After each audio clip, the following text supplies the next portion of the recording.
Avant de vous laisser avec votre épisode, je vous rappelle ou je vous informe si vous ne le saviez pas, que mon livre La philosophie, c'est pour vous aussi est disponible en précommande sur Amazon et sur le site de la Fnac, un livre publié aux éditions Larousse, 240 pages, 19,99 €, un livre dans le style qui est le mien, clair, concret, accessible. Si vous appréciez mon travail, vous ne pouvez pas passer à côté de ce livre. Précommandez-le dès aujourd'hui, les liens sont dans la description. Sur ce, place à votre épisode. Bonjour à tous. Depuis quelques années, l'intelligence artificielle s'invite dans tous les domaines. Industrie, santé, création artistique et même philosophie. On lui demande de commenter Platon, de résumer Descartes, d'expliquer Hegel ou de comparer Kant à Nietzsche. Et elle le fait en quelques secondes, avec une fluidité et une clarté qui peuvent donner le vertige. Alors une question se pose. L'intelligence artificielle peut-elle, à terme, remplacer le philosophe ? Aristote disait que la philosophie commence avec l'étonnement. Et cet étonnement naît de l'expérience. Une expérience du monde, de la mort, de l'injustice. C'est parce que l'homme souffre qu'il se met à penser.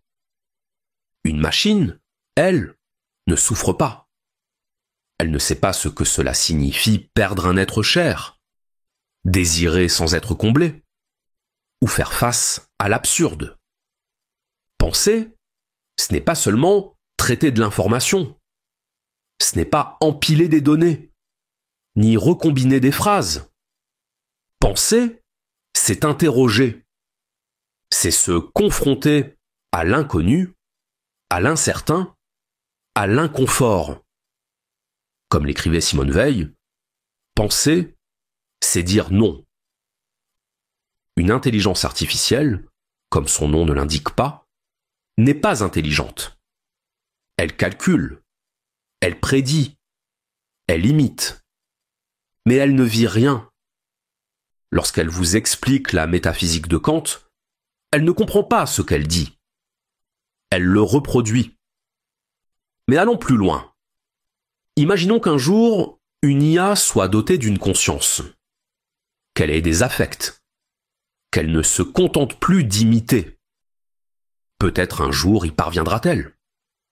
Et peut-être alors serons-nous dépassés. Mais tant que nous ne le sommes pas, il nous reste une chose à faire. Penser.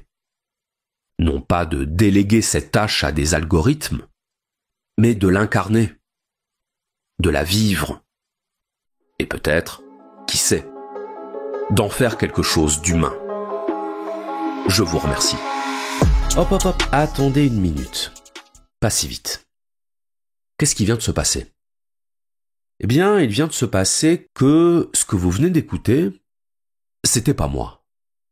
C'était de l'IA. Le texte, c'était de l'IA. Et la voix, c'était aussi de l'IA. Plutôt pas mal, hein ? J'aurais une seule question à vous poser. Est-ce que vous y avez cru ? Je dis bien, est-ce que vous y avez cru ? Pas maintenant que je vous l'ai dit, est-ce que vous vous dites « Ah oui, effectivement, il y avait quelque chose de bizarre ». Non. Ce que je veux savoir, c'est est-ce que vous y avez cru sur le moment ? Dites-le moi en commentaire. Parce que si vous y avez cru, eh bien ça veut dire qu'à la question « L'IA peut-elle remplacer le philosophe ?», il y a de grandes chances que la réponse soit oui. Alors ce que je vous propose, c'est qu'on fasse un petit retour sur cette expérience, que je vous explique comment j'ai procédé, et qu'on réfléchisse un peu aux questions que ça soulève. Alors je précise immédiatement que je ne suis pas du tout un spécialiste de l'IA, je n'ai aucune compétence particulière sur le sujet, même si évidemment c'est un sujet qui m'intéresse. Mais si vous voulez entendre quelqu'un qui maîtrise vraiment le sujet, je vous recommande les vidéos de Monsieur Phi. Je pense que s'il y a un vulgarisateur de philosophie qui a une vraie compétence sur l'intelligence artificielle, c'est lui. D'ailleurs, il est l'un des seuls à faire la différence entre l'IA et ce qu'on appelle les LLM. Les LLM, ce sont des modèles de langage, type ChatGPT ou Claude. On appelle aussi ça des agents conversationnels, c'est-à-dire concrètement des générateurs de texte. Donc tout ça pour dire que je ne vais pas me lancer dans un exposé sur les capacités ou sur les limites de l'IA. Ce que je vais plutôt faire, c'est vous livrer ma réflexion personnelle sur la question « L'IA peut-elle remplacer le philosophe ?» Une réflexion dont les 3 minutes de faux Charles que vous venez d'entendre constitueront un point d'appui. Donc on va diviser les choses en 2 temps, en 2 volets. Premier volet, le volet technique. Comment j'ai fait concrètement pour générer ces 3 minutes de faux Charles? On essaiera d'aller assez vite sur ce volet technique, même si en réalité, il faut quand même que je prenne le temps de vous expliquer. Et ensuite, on passera à un deuxième volet, celui je pense qui vous intéresse le plus, à savoir le volet philosophique. Qu'est-ce qu'on peut dire de cette expérience sur le plan philosophique? Alors, sur le plan technique, on va commencer par la voix. Donc pour la voix, je suis passé par une application qui s'appelle Eleven Labs. Eleven Labs, c'est une bibliothèque de voix sur laquelle vous allez trouver 2 types de voix, des voix clonées et des voix de synthèse. Les voix de synthèse, ce sont des voix entièrement générées par IA, donc entièrement artificielles si vous préférez, tandis que les voix clonées, ce sont des voix générées à partir d'un échantillon de voix humaines. Donc concrètement, ces voix clonées, ce sont des gens qui ont enregistré leur voix, qui ont importé le fichier audio de leur voix sur l'application, et une fois le fichier importé, l'application scanne la voix, et à partir de là, elle va être capable de reproduire cette voix, et donc de lui faire dire tout ce que vous voulez qu'elle dise. Donc du coup, ce que j'ai fait, c'est que j'ai importé ma voix sur Eleven Labs, et ça n'a pas été difficile, puisqu'il m'a suffi d'importer une dizaine de mes épisodes en audio. Eleven Labs s'est donc retrouvé avec plusieurs heures d'échantillons de ma voix. L'IA a scanné ma voix, et donc je me suis retrouvé avec une voix à laquelle j'ai pu faire dire tout ce que je voulais. Alors, très honnêtement, et je ne sais pas ce que vous en pensez, mais personnellement, je trouve que le résultat est vraiment bluffant. Je trouve qu'on a vraiment beaucoup de mal à détecter qu'il ne s'agit pas vraiment de moi, mais je dois dire que si le résultat est aussi bluffant, c'est surtout parce que je l'ai fait beaucoup recommencer. C'est-à-dire que ce que vous avez entendu, ce n'est pas le premier résultat que j'ai obtenu. J'ai régénéré plusieurs fois les phrases, jusqu'à trouver à chaque fois la bonne intonation, parce que ce qu'il se passe quand on demande à Eleven Labs de générer une phrase, c'est que l'intonation de la voix est placée de manière un peu aléatoire. Aléatoire au sens où l'IA n'en est pas encore au stade où elle comprend ce qu'elle dit, ce qui fait qu'elle ne met pas les inflexions de voix aux bons endroits. Je vais vous faire écouter, comme ça ce sera plus clair. Voilà, donc là on est sur Eleven Labs, je prends une phrase au hasard, par exemple « L'intelligence artificielle peut-elle à terme remplacer le philosophe ?» Je la génère, voilà ce que ça donne. L'intelligence artificielle peut-elle à terme remplacer le philosophe? Donc voilà, maintenant si je la génère une deuxième fois, voilà ce que ça donne. L'intelligence artificielle peut-elle à terme remplacer le philosophe? Une dernière fois. L'intelligence artificielle peut-elle à terme remplacer le philosophe?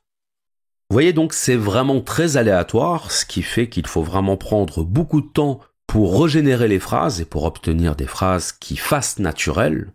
Et alors il est évident que ce que je dis là est valable pour aujourd'hui, c'est-à-dire en 2025. Autrement dit, si vous écoutez cet épisode en 2030 ou en 2040, sans doute que vous vous direz « Mais qu'est-ce que c'est que cette IA qui ne place pas les intonations là où il faut ?» Parce qu'il est très probable que dans quelques années, placer correctement les intonations de voix, l'IA saura le faire. Et donc à ce moment-là, on regardera l'IA de 2025 comme la préhistoire de l'IA. Donc ça, c'était pour la voix. Maintenant, s'agissant du script. Alors pour le script, on l'a généré avec ChatGPT version 4.0, Je dis on parce qu'en réalité, c'est surtout mon associé David qui a fait ce travail de génération du script. Et alors évidemment, le but du jeu, c'était de ne rien modifier manuellement, c'était de ne rien ajouter, de ne rien reformuler, même légèrement, parce que sinon, c'est de la triche, c'est trop facile. Donc l'idée, c'était que l'intégralité du script soit générée par IA. Alors on s'est quand même autorisé deux choses. On s'est autorisé à enlever des phrases, parce qu'on ne voulait pas que ce soit trop long, et on s'est aussi autorisé à réagencer le script, c'est-à-dire à changer l'ordre de certaines phrases pour rendre le propos plus fluide, mais j'insiste vraiment là-dessus sans rien modifier au texte. Et alors, comme vous le savez, quand on veut que ChatGPT génère un texte, il faut lui donner des instructions, il faut rédiger ce qu'on appelle un prompt. Et alors le prompt, de ce que j'en sais, de ce que j'en ai compris, c'est vraiment la clé. C'est vraiment ça qui va déterminer la qualité du résultat. Donc voilà le prompt qui a été utilisé pour générer le script. Je l'affiche à l'écran pour ceux qui écoutent sur YouTube. Je voudrais que tu écrives le script d'un podcast audio dans le style de Charles Robin, alias le précepteur. Le sujet sera « L'intelligence artificielle peut-elle remplacer le philosophe ?» Le script devra faire environ 1500 mots, et tu devras te rapprocher au maximum du style de Charles. Le même ton, les mêmes tournures de phrases, la même démarche argumentative et les mêmes tics de langage. Le but est que le public se fasse avoir, qu'on ne se rende pas compte que le script a été généré par une IA, mais qu'on pense que c'est Charles lui-même qui l'a écrit. Je peux te fournir plusieurs scripts de ces épisodes pour que tu analyses son style d'écriture et que tu t'en rapproches au maximum. Alors je précise que je ne sais absolument pas si ce prompt est bon ou pas. Je veux dire par là, écrire des prompts, c'est une compétence. Il y a une manière de rédiger le prompt qui fait qu'on va obtenir ou pas un bon résultat. Or, il se trouve que cette compétence, ni mon associé David ni moi ne l'avons. Donc on a fait ce qui nous semblait le plus pertinent, mais si vous avez des remarques ou des suggestions pour améliorer le prompt, pour obtenir un meilleur résultat, n'hésitez pas à me le dire en commentaire, je lirai ça avec beaucoup d'intérêt. Et donc là, on s'est retrouvé avec une première version du script. Alors, première remarque, qui peut sembler anecdotique, mais personnellement je trouve que c'est très révélateur, je demande à ChatGPT de générer un script qui imite parfaitement mon style, je lui donne des scripts de mes épisodes pour qu'elle identifie mon style, et dans le script qu'elle me génère, elle ne met pas le « bonjour à tous », qui est quand même un peu la marque de fabrique de tous mes épisodes. Donc le « bonjour à tous » que vous avez entendu, je vous le dis parce que je tiens à être totalement transparent, je l'ai rajouté manuellement. Je l'ai pris d'un autre épisode et je l'ai mis au début de ce que vous avez écouté. Parce que le but, c'était quand même de vous faire croire que c'était moi. Donc si dès la première phrase, vous voyez qu'il y a quelque chose qui ne va pas, ça pouvait pas marcher. Même chose pour le « je vous remercie » à la fin. ChatGPT ne l'a pas mis, donc là aussi, je l'ai ajouté manuellement, mais sauf que, contrairement au « bonjour à tous », je ne l'ai pas pris d'un autre épisode, je l'ai généré sur Eleven Labs. Alors je sais pas ce que vous en pensez, mais personnellement, le fait que ce bonjour à tous et ce je vous remercie, qui encore une fois sont vraiment une constante de tous mes épisodes, le fait que ChatGPT n'ait pas identifié ces deux phrases récurrentes comme partie intégrante de mon style, je trouve ça très étonnant. Comme si ce qui était flagrant et évident pour nous humains ne l'était pas du tout pour elle. Et alors, encore plus grave, si j'ose dire, dans le script généré par ChatGPT, on a repéré une erreur. Une erreur factuelle que j'ai volontairement laissée et que certains d'entre vous auront peut-être relevée. Je parle de la citation attribuée à Simone Veil, « Penser, c'est dire non ». En réalité, cette citation n'est pas de Simone Veil, elle est du philosophe Alain. Et pourquoi je trouve ça fou ? Parce que d'un côté, ChatGPT arrive à faire des choses incroyables, elle arrive à générer des textes cohérents, à générer des raisonnements, à imiter un style d'écriture, mais en même temps qu'elle arrive à faire tout ça, elle fait des erreurs grossières. Des erreurs qui pourraient être évitées en 2 clics sur Google, alors même que ChatGPT a accès à toutes les ressources disponibles sur Internet. Donc si vous avez une explication à cette incongruité, dites-la moi, parce que je vous avoue que là, je sèche. Alors si on met ça de côté, au niveau du style d'écriture, j'ai trouvé que c'était quand même assez ressemblant, que c'était assez proche de mon style. Bon, il y a quand même des moments où je me suis dit, là clairement on voit que c'est pas moi, j'aurais jamais dit ça comme ça. Par exemple, la phrase « avec une fluidité et une clarté qui peuvent donner le vertige », ça typiquement c'est pas ma manière d'écrire. Donner le vertige, c'est le genre d'expression que je n'utilise jamais. Il y a aussi des passages que j'ai trouvés un peu décousus, des idées qui s'enchaînaient de manière un peu maladroite, mais malgré ces défauts, je dirais que si on n'est pas au courant, on peut quand même tomber dans le panneau. Donc voilà pour l'aspect technique, j'en arrive maintenant à l'aspect proprement philosophique. Alors sur le plan philosophique, j'aurais pas mal de choses à dire. Déjà la première question qu'il faut se poser, c'est est-ce que l'IA a fait le boulot ? Est-ce que l'IA a réussi à générer une réflexion philosophique ? Personnellement, j'aurais tendance à répondre que oui. J'aurais tendance à répondre que oui, dans le sens où elle a effectivement développé un argument philosophique, qui est d'ailleurs l'argument classique quand on veut soutenir l'idée que l'IA ne pense pas, à savoir l'argument de l'affect, l'argument du ressenti. L'IA ne ressent pas. Et parce qu'elle ne ressent pas, elle ne pense pas. Au sens où la pensée ne serait pas un processus indépendant de l'affect, mais au contraire une émergence de l'affect. Ça, c'est un argument que je trouve intéressant. Je ne dis pas qu'il est valable, je dis qu'il mérite qu'on s'y arrête. Surtout si on est quelqu'un de matérialiste, c'est-à-dire quelqu'un qui considère que la pensée a toujours un substrat matériel.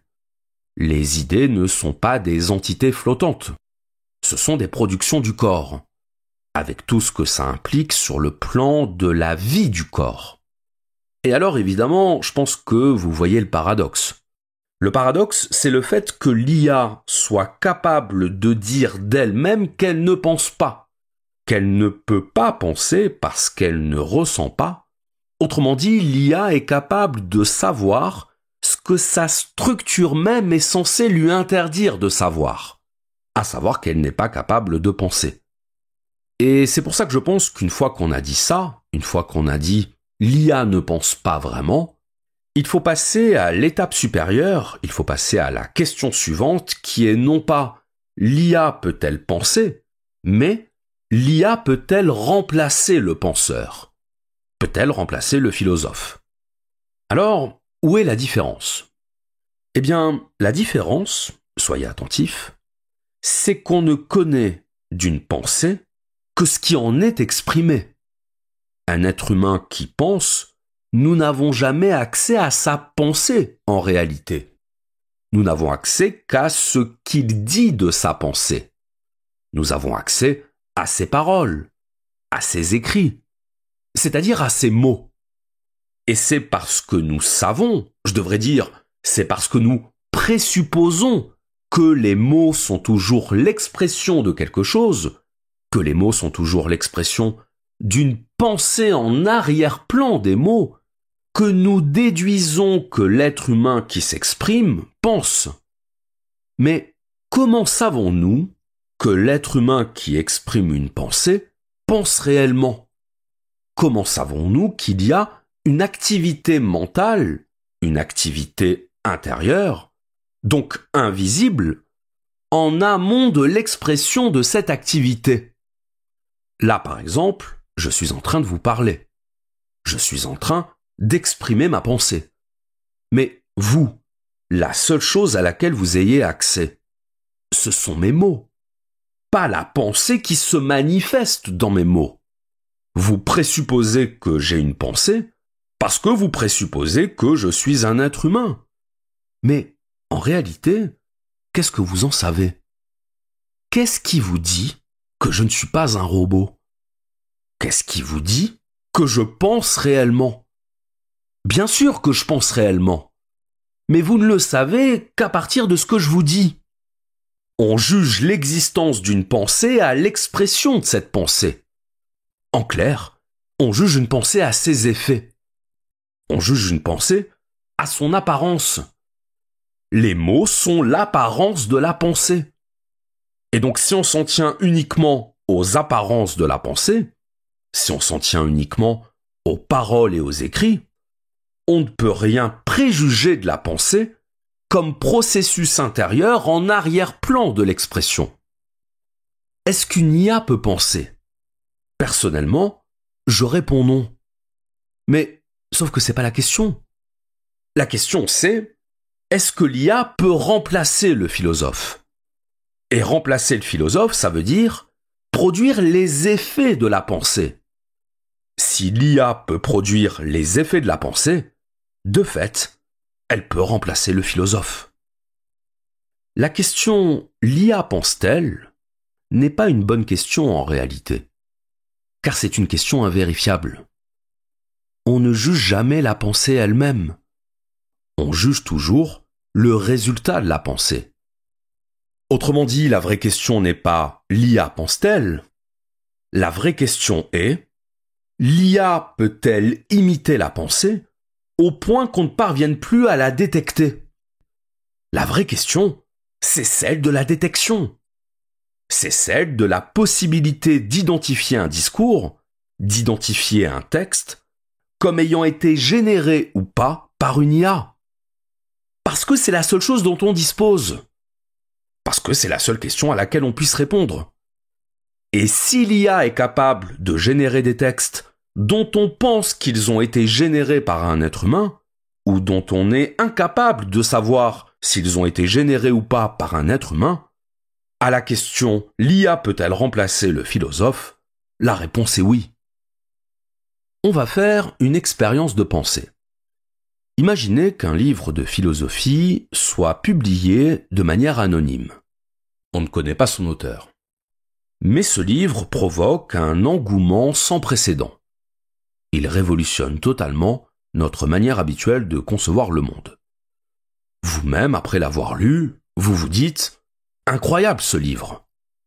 Je n'ai jamais rien lu d'aussi puissant, d'aussi bouleversant, d'aussi convaincant. » Imaginez maintenant qu'on finisse par apprendre que ce livre a été écrit par une IA.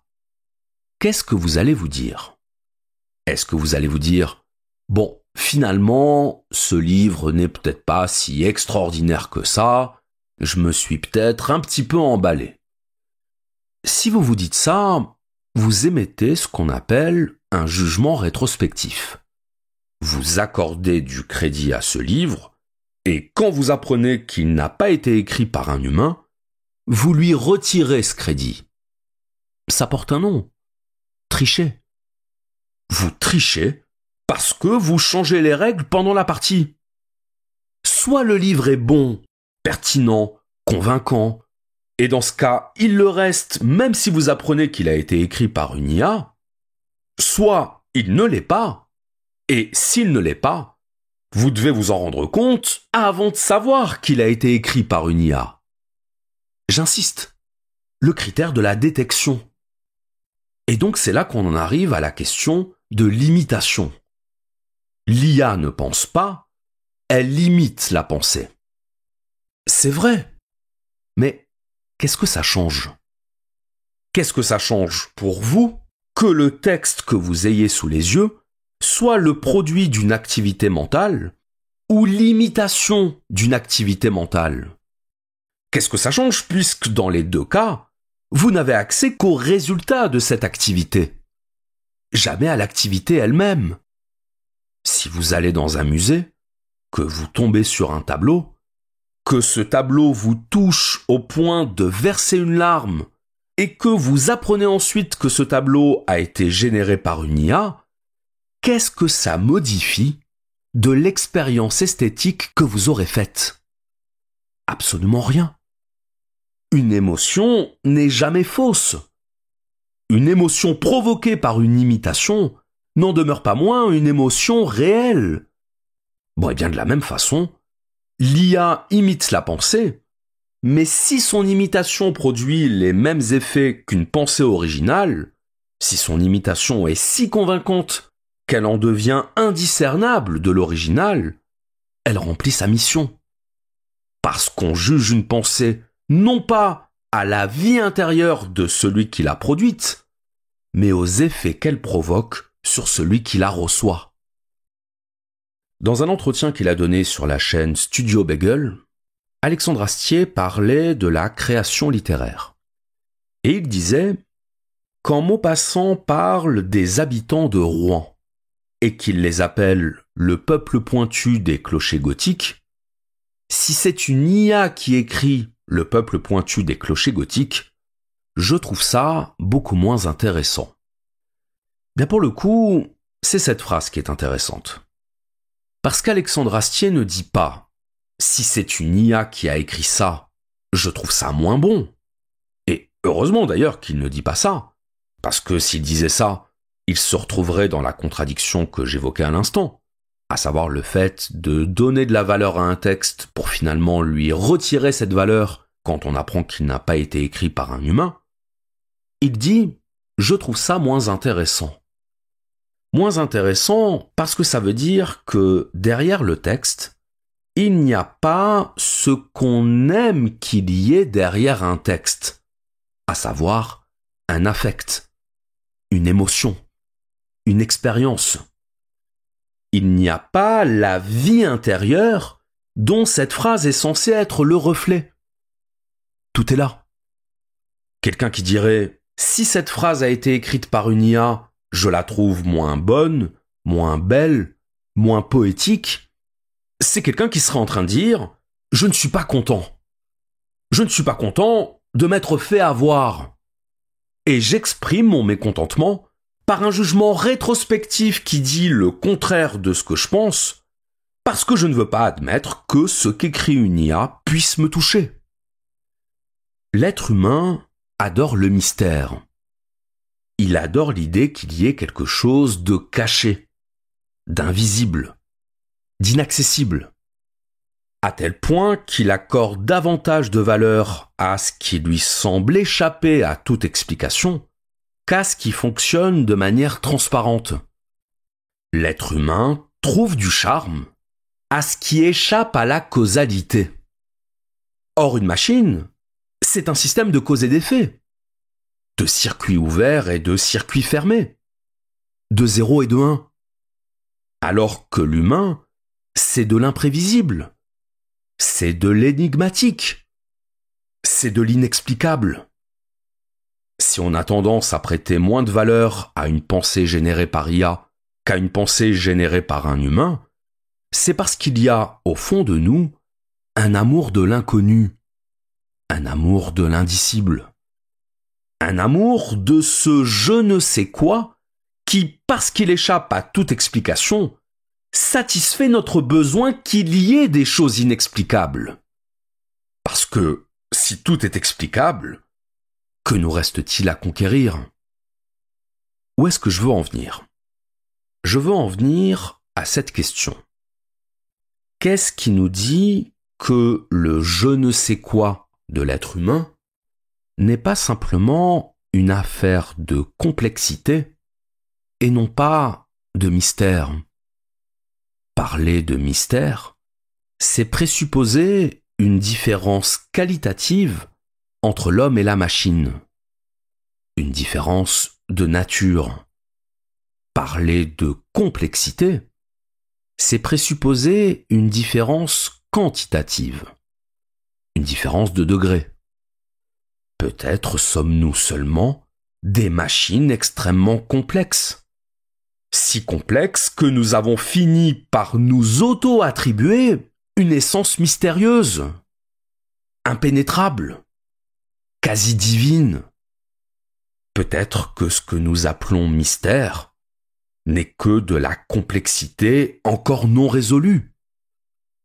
On appelle mystère ce qu'on ne connaît pas.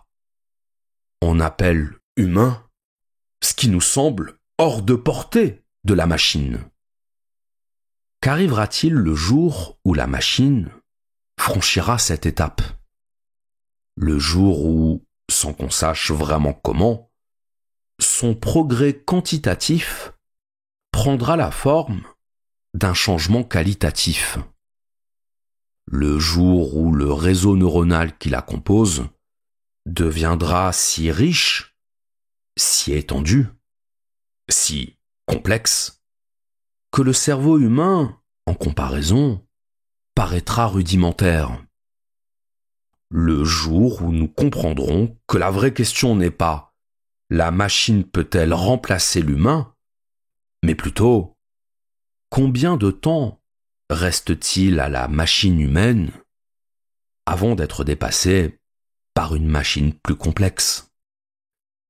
Je sais ce qu'on m'opposera, que c'est pas demain la veille, que jamais la machine ne sera en mesure, ne serait-ce que d'approcher de ce qui fait l'essence de la singularité humaine, de vibrer comme nous pouvons vibrer, d'aimer comme nous pouvons aimer, de désirer comme nous pouvons désirer. Peut-être.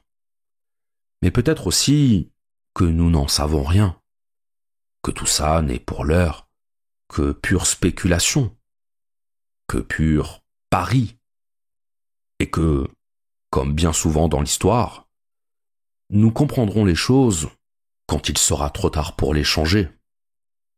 D'ici là, gare à notre orgueil. Cet orgueil qui, pour l'instant, reste le privilège de l'être humain et qui le rend aveugle, non pas seulement à ce qui se cache, mais à ce qu'il ne veut pas voir. Je vous remercie. Et cette fois, c'était moi.